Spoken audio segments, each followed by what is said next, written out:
All right. That says we're going, and hopefully we're able to do this for the last time this year without any technical issues. I did see that the email went out. For those of you that subscribe to our blog, you should have gotten that.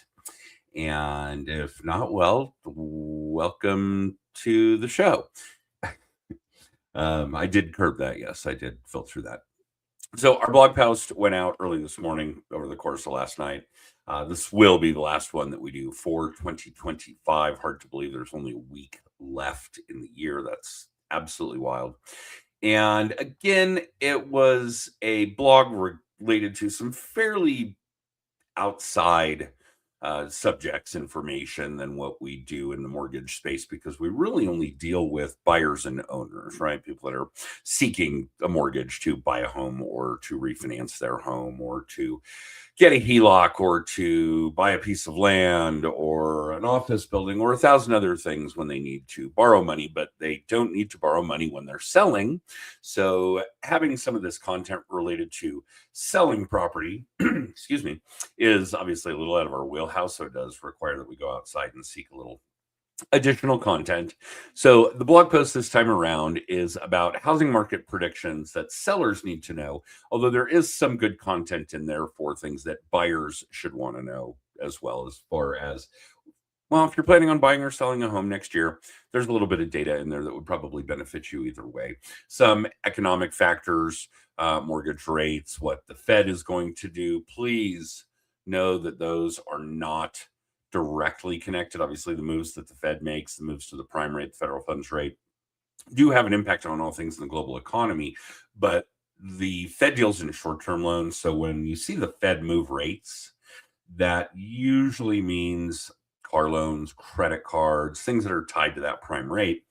And the mortgage-backed securities market is a little more preemptive. So we'll usually see, hypothetically, the Fed's going to lower rates. We'll usually see mortgage rates go down for a week or two leading up to that and then rebound depending upon what the Fed actually does. So typically when the Fed lowers rates, mortgage rates go up, and just the opposite happens when the Fed raises rates.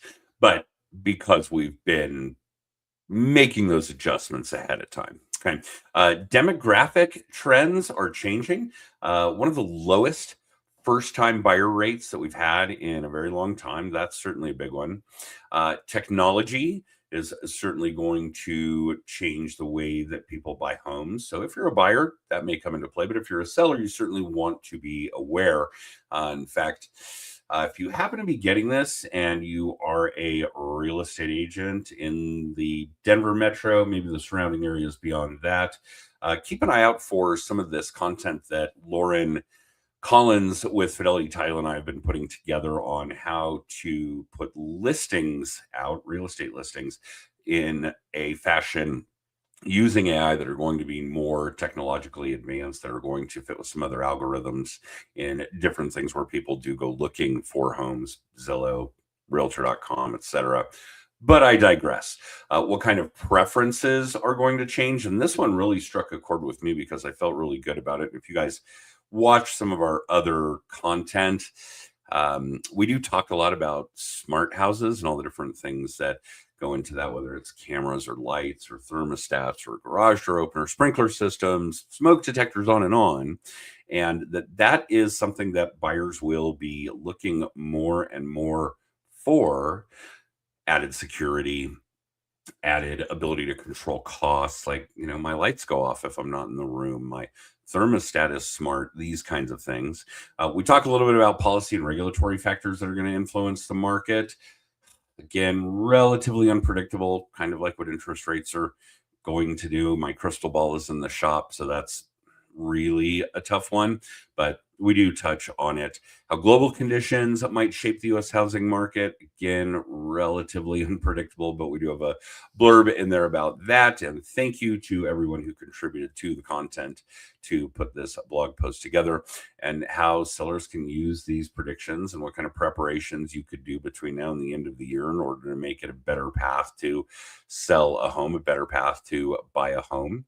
And that's really about it for this time around. So yeah, if you're not already getting our blog, post via email. We do it twice a month. If you want to read it, don't hesitate to go to the website and subscribe. And if you just want to keep watching these videos, cool. And thanks for watching this video. Happy holidays. For those of you that are outside of the Denver market, stay warm. If you're in Denver, you don't have a choice. It's been absolutely bizarre and spectacular all at the same time. So Merry Christmas, Happy New Year, and all of those things that are still to come before 2026. Hope it's a great year end for all of you. Thanks.